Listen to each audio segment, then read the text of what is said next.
দেখতে পাচ্ছি আমরা কোন একটা নির্দিষ্ট সময় t তে একটা রকেট তার টোটাল মাস হচ্ছে স্মল এবং সে v ভেলোসিটি নিয়ে উঠছে।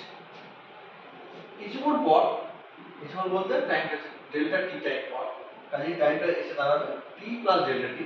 তাহলে t প্লাস ডেল্টা টি টাইমে তার ভেলোসিটিটা বেড়ে হলো v প্লাস ডেল্টা টি। কেন? কারণ তার যে রকেটের মধ্যে ফুয়েল থাকে, সেই ফুয়েলটা বা জ্বালানিটা ডেল্টা m পরিমাণ বেড়ে যাবে। তাহলে রকেটের প্রথম ছিল মাস m এবং সেখান থেকে ডেল্টা m পরিমাণ জ্বালানি বেরিয়ে গেলে তার মাস নিশ্চয়ই কমে গেল।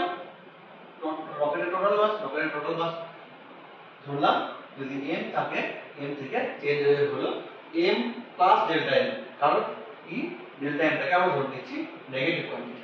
কাজেই t প্লাস ডেল্টা t টাইমে রকেটের মাস হবে m বাড়লো, কারণ রকেটের মাস কমে গেছে কত, ডেল্টা m, যেহেতু ফুয়েলের মাস হচ্ছে ডেল্টা m। তো তার ভেলোসিটি বেড়ে হলো v প্লাস ডেল্টা। তাহলে আমরা বের করব যে রকেট t সময়ে কত তার ইম্পালস ছিল এবং t সময় পর, ডেল্টা t টাইম পর, মানে t প্লাস ডেল্টা t সময়ে তার ইম্পালস কত হয়েছে। তাহলে এই দুটো কোয়ান্টিটির যে ডিফারেন্স, সেই ডিফারেন্সটাই আমরা বলবো ইম্পালস। ইম্পালস আমরা আগে শিখেছি, যেটা বলে ঘাত বল কি, যে আমরা জানি যে rate of change of momentum মানে হচ্ছে ফোর্স, কাজে change of momentum is force into time. যে টাইমটা খুব কম, খুব লিমিটেড, যেটা ডেল্টা টি টাইমে কতটা পরিমাণ ফোর্স কাজ করেছে সেটা হচ্ছে ইম্পালস। তাহলে আমি দেখব কতটা ইম্পালস কাজ করলো ওই টাইমে। তার জন্য আমি ক্যালকুলেট করব প্রথমে t প্লাস ডেল্টা টি টাইমে কি পরিমাণ তার ইম্পালস হয়েছে। তো t প্লাস ডেল্টা টি টাইমে দেখা যাচ্ছে লিখব ইম্পালস ইকুয়াল টু হবে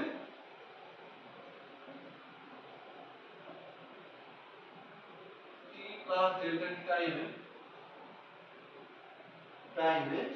মোমেন্টাম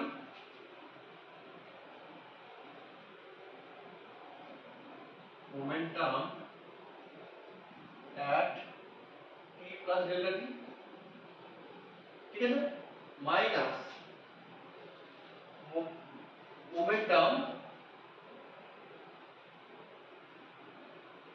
at t। তাহলে এই যে দুটো difference, t plus delta t টাইমে কি মোমেন্টাম ছিল আর t টাইমে কি মোমেন্টাম হলো, এই যে ডিফারেন্সটা হচ্ছে ইম্পালস। এটা আমরা বের করব। তো আমরা t plus delta t তে কত ভেলোসিটি হয়েছে, v plus delta t। তাহলে মোমেন্টাম মানে হয়ে যাবে মাস ইনটু ভেলোসিটি, ঠিক আছে। তাহলে মাসটা কি হয়েছে, ডেল্টা m পরিমাণ বেরিয়ে যাওয়াতে মাসটা হয়ে দাঁড়ালো রকেটের m প্লাস ডেল্টা m। তাহলে হচ্ছে ডেল্টা m এর নেগেটিভ কোয়ান্টিটি, তাহলে m মাইনাস ডেল্টা m, তাহলে হয়ে গেল m প্লাস ডেল্টা m। তাহলে হচ্ছে মাস অফ দ্য রকেট। তাকে কি করব, নিশ্চয়ই আমরা ভেলোসিটি দিয়ে মাল্টিপ্লাই করব। Velocity means v plus delta. এটা কি হলো, এটা শুধু জাস্ট রকেটের সঙ্গে কি অ্যাড হবে, ফুয়েলটা যেটা বেরিয়ে গেছে সেটা অ্যাড হবে। কারণ t প্লাস ডেল্টা টি টাইমে শুধু রকেট না, টোটাল সিস্টেম রয়েছে রকেট প্লাস ফুয়েল, তার সঙ্গে অ্যাড হবে প্লাস, তাহলে ডেল্টা m বেরিয়ে গেলে এটা হবে মাইনাস ডেল্টা m, ফুয়েল বেরিয়ে গেছে এবং ভেলোসিটিটা, ফুয়েলের ভেলোসিটি ধরে নিচ্ছি v0 with respect to rocket. কাজে উইথ রেসপেক্ট টু গ্রাউন্ড কি হবে, v প্লাস v0, ঠিক আছে। তাহলে আমরা t প্লাস ডেল্টা টি টাইমে আমরা ইম্পালস পাচ্ছি। এবার t টাইমে কত হবে, t টাইমে হবে রকেটের মাস যদি থাকে m, তাহলে এটা হবে m ইনটু তার প্রথমে ভেলোসিটি কি ছিল v, m ইনটু। ওকে, তাহলে আমাদের কি দাঁড়ালো, এই হচ্ছে ইম্পালস। তাহলে এবার যদি সিম্পল ক্যালকুলেশন করি, মাল্টিপ্লিকেশন করলে কত হবে, mv plus m delta v plus delta mv plus delta m into delta v minus delta m into v minus delta m into v0 minus mv। obviously আমরা vector quantity. তাহলে দেখা যাচ্ছে এটা কাটছে delta m into v0, delta m into v0 থাকছে, delta m into v, delta m into v টা কাটছে।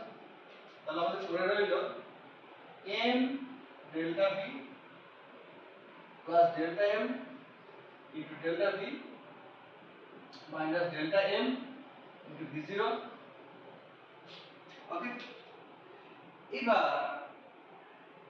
এই যে কোয়ান্টিটিটা, যেহেতু ডেল্টা m টা ওয়েলার মাস, ডেল্টা v টা velocity, change of velocity from t থেকে t plus delta t, সেই কোয়ান্টিটিটা very small with respect to these two quantities। কাজে এটাকে আমরা অ্যাপ্রক্সিমেট করে লিখতে পারি m delta v minus delta m into v। ওকে, তাহলে আমরা কি আগে বলেছি যে impulse equal to force into time. আমি বললাম রকেটের উপর a ফোর্স কাজ করবে, ঠিক আছে, কোন টাইমে কাজ করবে, t থেকে t প্লাস ডেল্টা t, তাহলে নেট টাইম হচ্ছে ডেল্টা t। ওকে, তাহলে আমরা কি ইকুয়েশন পেলাম, m delta v minus delta m into v0 equal to হচ্ছে f delta t। এবার আমরা কি করছি, যে ইকুয়েশনটা পেলাম এই ইকুয়েশনটাকে ডেল্টা t দিয়ে ডিভাইড করছি, ঠিক আছে, এই ইকুয়েশনটাকে ডেল্টা t দিয়ে ডিভাইড করে লিখতে হবে m delta v by delta t minus delta m by delta t into v0 equal to এর এবার আমরা লিমিট নিচ্ছি, কি লিমিট, লিমিট হচ্ছে ডেল্টা t আর ডেল্টা v টেন্ডস টু 0। আমরা জানি যে ডিফারেন্সিয়েশনের ল এটা, লিমিট যদি ডেল্টা x টেন্ডস টু 0 আর ডেল্টা y টেন্ডস টু 0 হয়, তার মানে delta y by delta x এটা লেখা যায় dy বাই dx। ওকে, কাজে এটাকে আমরা লিখতে পারি taking limit m dv dt minus dm dt into v0 equal to f। ওকে, তাহলে এই যে ইকুয়েশনটা পেলাম, this is the equation of. তাহলে এবার আরেকটা কাজ আমরা করতে পারি, সেটা হচ্ছে ডিরেকশন। v এর ডিরেকশন, v0 ডিরেকশন আর f এর ডিরেকশনটা যদি আমরা কনসিডার করি, তাহলে আমরা দেখতে পাচ্ছি যে v0 যদি v যেটা ভেলোসিটি অফ রকেট যদি along x অ্যাক্সিস হয়, তাহলে সেই ডিরেকশন বরাবর i ক্যাপ ইউনিট কাজ করছে, তাহলে v ইকুয়াল টু হচ্ছে v i ক্যাপ। তাহলে এবার দেখা যাচ্ছে যে v0 টা অপোজিট টু v, কাজে v0 will be equal to minus v0 into i cap।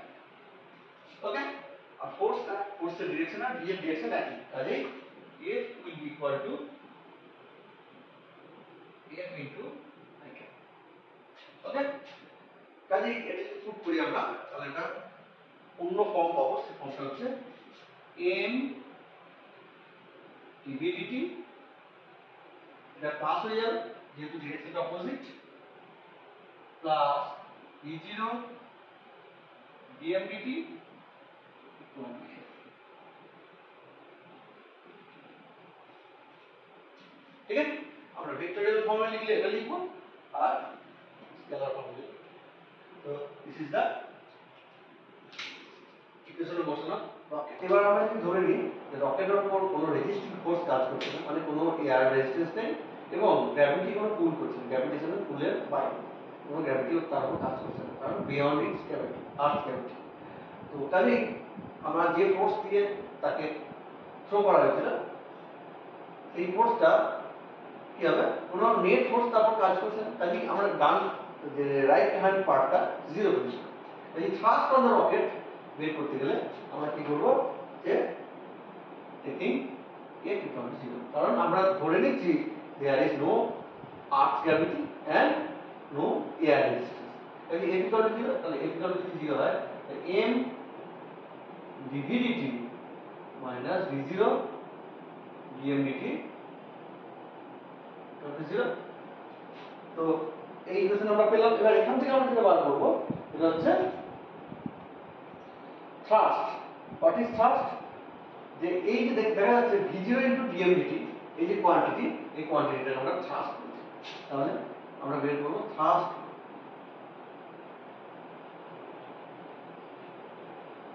v0 into dmdt। ঠিক আছে, এটা কি হবে m into dvdt। তাহলে thrust on the rocket is equal to m dvdt। এটা একটা ইম্পর্টেন্ট বিষয়, এটা লো রেজিস্ট্যান্স এয়ার রেজিস্ট্যান্স। আর তার সঙ্গে সঙ্গে যদি কোনো গ্র্যাভিটি পুলের বাইরে মানে আর গ্র্যাভিটি কোনো কাজ করছে না, তাহলে কি হবে ইকুয়েশন অফ মোশনটা যদি ওখান থেকে ডিরাইভ করতে চাই, আমরা ইকুয়েশনটা পেয়েছিলাম m dvdt equal to v0 into dm by dt। এবার এখান থেকে আমরা ডিসপ্লেসমেন্ট বের করব, যেহেতু এটা ভেলোসিটি রয়েছে, ভেলোসিটিকে আমরা ডিসপ্লেসমেন্ট বের করব। কাজে বোঝা যাচ্ছে যে ইন্টিগ্রেট করতে হবে। বোথ সাইডে dt আছে, dt-টাকে আমরা রাখছি না, তাই কি দাঁড়াচ্ছে m dv equal to v0 dm। এবার আমরা যেহেতু এখানে m ভ্যারিয়েবল রয়েছে, এখানে dm রয়েছে, তো dv equal to v0 into dm by m। তো বোথ সাইডে ইন্টিগ্রেট করছি, ঠিক আছে, তো বোথ সাইডে ইন্টিগ্রেট করছি, সেটা লিমিট দিচ্ছি from vi initial velocity to final velocity বলবো না কারণ v লিখছি। if this is final then it will be vf। Similarly এটা ধরছি mi to m। তো এবার যদি ইন্টিগ্রেট করা হয় তাহলে কি দাঁড়াবে, এটা v হবে from limit vi upper limit v। আর এটা নিচে আবার জানা আছে এটা log of m with limit mi to m। তাহলে আপার লিমিট লগ বসালে হবে v vector minus vi vector will be equal to v0 into log of m minus log of mi, তাহলে log of m by mi। ওকে, তাহলে আমরা কি পেলাম v minus vi equal to v0 into log m by। এবার এই ভিটা যদি final velocity হয় তাহলে এক্সপ্রেশনটা মডিফাই হয়ে যাচ্ছে, তাহলে সেটা হচ্ছে vf minus vi equal to v0 log, similarly ওটা হয়ে যাবে m টা mf by m। তাহলে এটা হচ্ছে after attaining final velocity and final mass of the rocket, this is the expression of the rocket motion and this is the equation of the rocket।